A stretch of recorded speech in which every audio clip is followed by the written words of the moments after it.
Hey guys, and welcome back to Rage Gaming and more Path of Exile 2 talk. Today, I want to talk to you about a pretty important concept. The ability to make a strong build setup in a cheaper or relatively cheap way. When you're scrolling the trade website, you do see quite a lot of just divines for damn near everything these days. But I do think even now, there's quite a few sources of power that are maybe more important than you think, and maybe not too hard to get your hands on, or even expensive to achieve. So let's get into it. Let's start with the concept of enemy level and how that affects the drops that you're getting.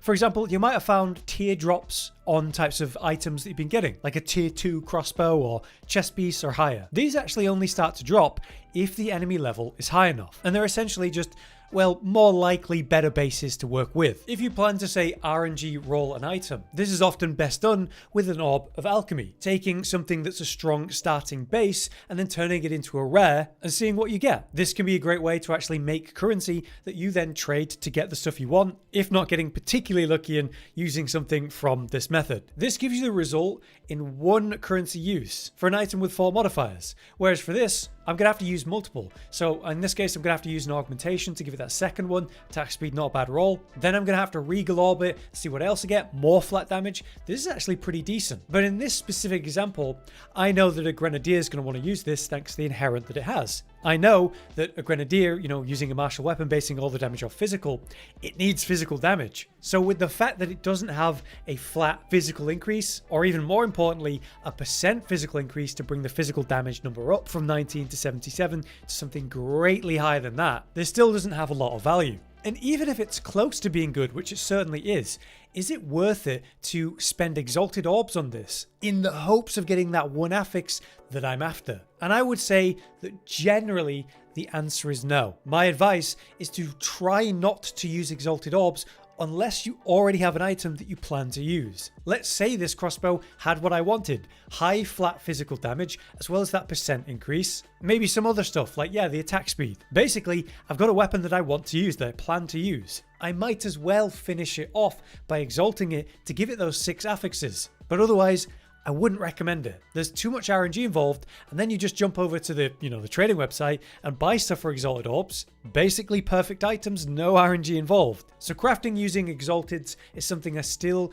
generally avoid doing. But if you do get a higher tier item, and it's a normal, and there's good potential, maybe it's got quality on it, rolling an orb of alchemy in particular, it gives you that chance to get those affixes you want, and then maybe sell it, or run it and upgrade it, whatever you want to do. To start getting higher tier drops though, the enemy level needs to be high enough, and obviously there's more than a tier 2 level. So there are 2 pretty well-known ways to increase the level of the enemies you're going to find, and it's the modifiers on the map you're about to do. So take this one, it has irradiated, giving +1 to the monster level. A tier 15 map using a tier 15 waystone, this defaults to level 79. So an irradiated version of a tier 15 waystone, that would be level 80 enemies. Of course, there's also another way to increase level from that, and that's corrupted maps. So you could actually get corruption and of course irradiation on one map, making all the enemies at least 2 levels above that. The thing is, you can also use Vaal orbs to corrupt a waystone, and that might raise the level of the waystone to a tier 16. Even easier and more reliable than that is something like the Atlas skill tree and the way that you actually gain an extra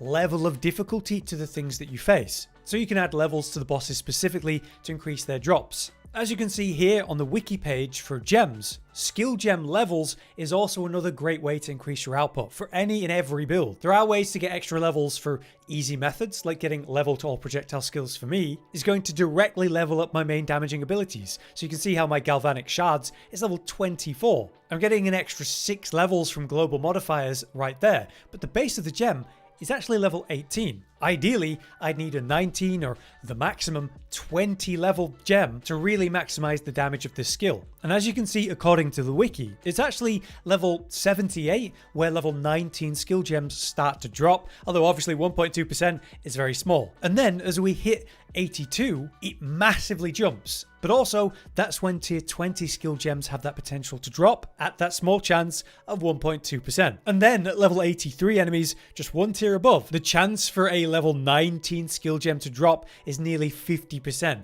It is a massive jump. And so obviously that scales, the higher level, the higher difficulty you get. There is a lot of information out there that adding difficulty improves your rewards, but I hope this gives you that clear example of what really is possible in the higher difficulty. I'm sure you guys know about the specific affix, increased rarity of items found and different percents of that. People stacking this to ridiculous numbers to greatly improve the chance of items of value to drop. With higher percents of this, instead of an org of augmentation dropping, it would instead spawn as an exalted orb or so on. So you're going to want to stack this up as much as you can on the affixes of your gear, but also don't forget that charms for it do exist as well for a nice chunk of increase.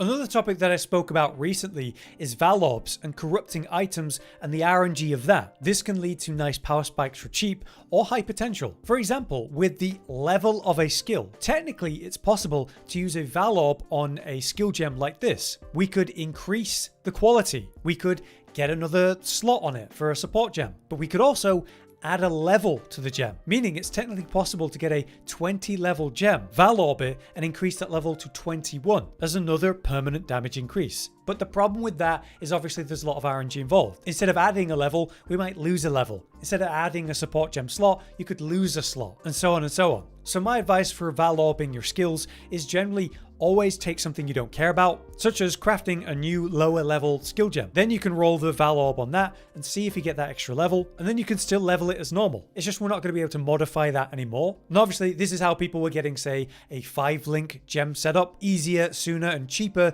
than using a greater jeweler's orb. But while we're on the topic, let's talk about quality. Quality does different things on every skill gem, but it's also a major source of output. And it's also one of the cheaper ones. Galvanic shards here. We've got max quality at 20%. But what does quality actually do for me here? Well, if you hold Alt, you get extra information on everything, right? But it says nothing about quality here. So let me check this page. Well, nothing about quality here. Well, there's only one more page.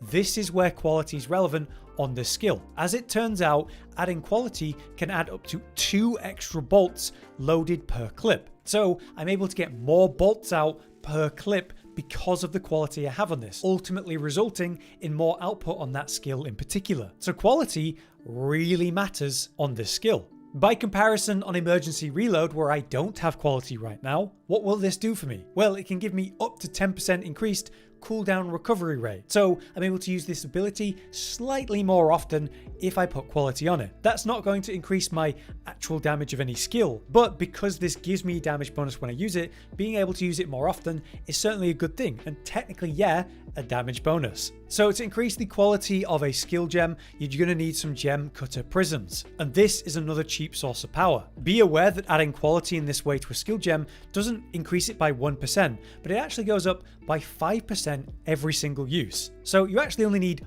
4 of those gems to reach 20% max quality on a skill gem. So much like any currency, to get your hands on that quickly, I would always recommend the currency exchange. So if you want something, just click I want. In this case, we want the gem cutters prisms. We're going to trade using exalted orbs, and this gives me the market ratio. So it's about 1 prism for 2 orbs right now. So let's get my last 3 prisms. That's going to require 9 exalted orbs. Let's place the order and it's instantly done. So I've got those 3 gem cutter prisms, and I also got 1 of my exalted orbs back because it's only about 2 and a bit orbs per expense. So it was like 8 orbs total for that trade.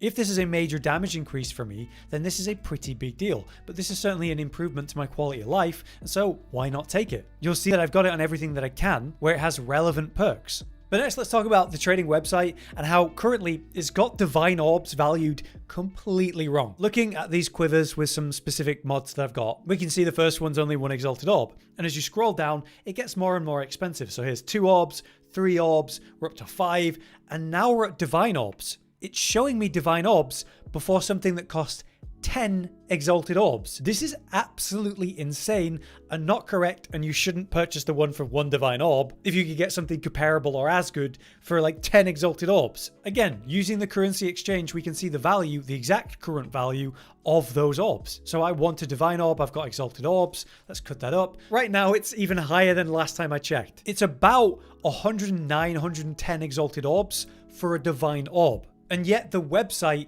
is listing divine orbs as though they're cheaper than about 10 exalted orbs. It seemingly thinks that divine orbs are valued at about 8 or 9 exalts. which is absolutely insane. An easy way to find something that's going to be an insane item is going to be searching for divine orb cost and going up into even just 2, where it varies a lot more with exalted orbs, but it's a lot more reasonable. So if I don't want to see that, you can change your filters to avoid that. If you go to the trade filters section and go under buyout price, you can specifically choose exalted orbs only. So as I scroll down, it's not going to show me these ridiculous divine orb trades anymore, and I'm going to get good items for much more reasonable prices. That's for damn sure. In regards to trading for stuff you want though, I do want to remind you of a simple but important detail. In this game, when you use something, it's not like bound to you. So let's say you buy a really good weapon for your martial class. It gives you a big damage bonus, but eventually you're strong enough to upgrade to an even better one. Nothing's stopping you from selling that weapon you bought for maybe the same price,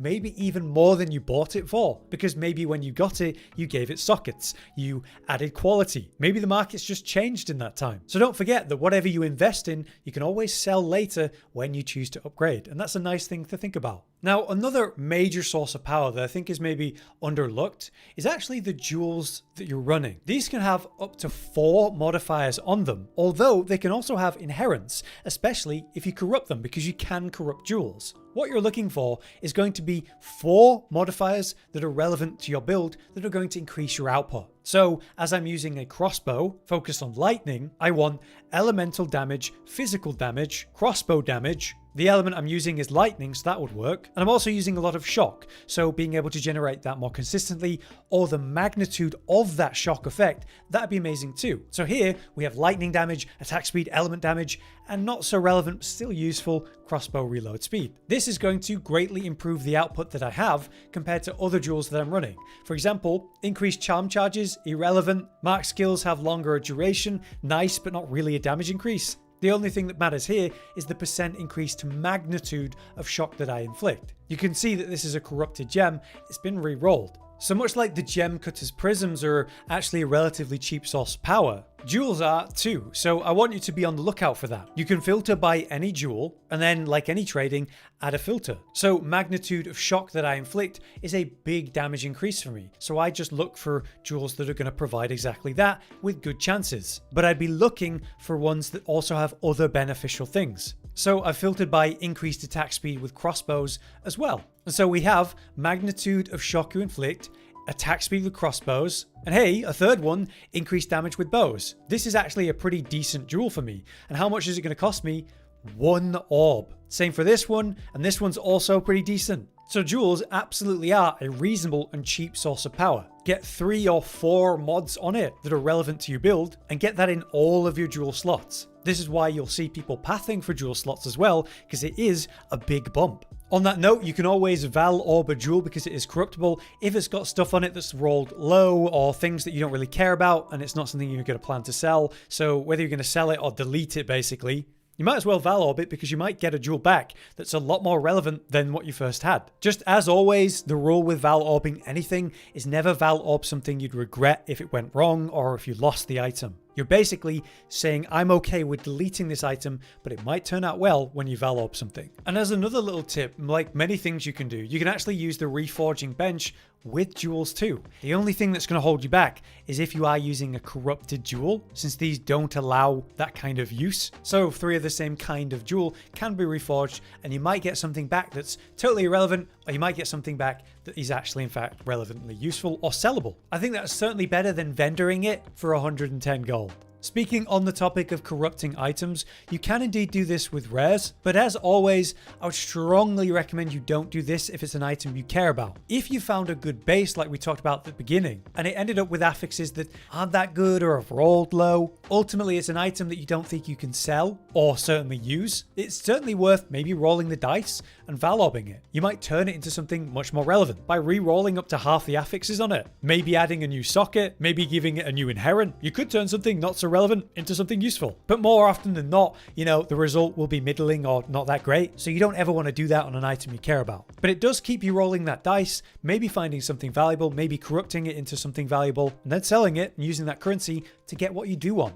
As two final quick tips that I want to remind you of, if you pull up the skill tree, there is of course the DPS that's next to it. This can be a great indicator and more informative if you pull this up to see where the damage is coming from and the general output that you have. But it's a great tell to show you how the damage is actually increasing. For example, if I take lightning infusion out, you can see that that's a big damage increase to my shock burst rounds. It's very potent, it's immediate. Whereas something like fresh clip isn't immediately obviously a damage increase. Fresh clip gives me increased damage for each bolt reloaded by that skill in the past 6 seconds. So as I continuously fire, what happens is as soon as I reload, I get a damage bonus. And you can see that as I reload a second time, it goes all the way up to the highest this can provide me from a skill gem. So 9,914 in this standing here state. Let's swap those gems around again and see that 9,600 is less damage than what I can get with fresh clip. But importantly,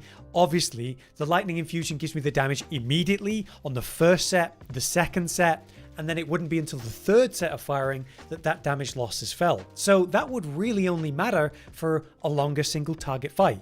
Maybe a pinnacle boss, or maybe, the mini bosses on maps if you're having issue with that. For me though, it dies way too quick, so I'd rather get the benefit of lightning infusion, which is actually more damage for that example. So checking this DPS and knowing that it's not a one-for-one perfect showing of what you're actually doing is important, but it's a great base to work off and maybe test things with. It'll help you understand what your skills are doing, when they give you the power spikes, and how to play around that. The final tip that I want to give is that some builds are strong at different stages. Like this build here with the electric setup. When I made my build video covering how to sort of get into this build, that was about the point where it starts to really hit. But below, say, that point and the gear that I show in that video, you might not be generating enough damage to consistently trigger shock and electrocute without relying on other skills, like say my mark and my stormcaller arrow. They serve a great purpose for giving me more chance to shock, for giving me a much greater chance to shock in general, as well as generating electrocution.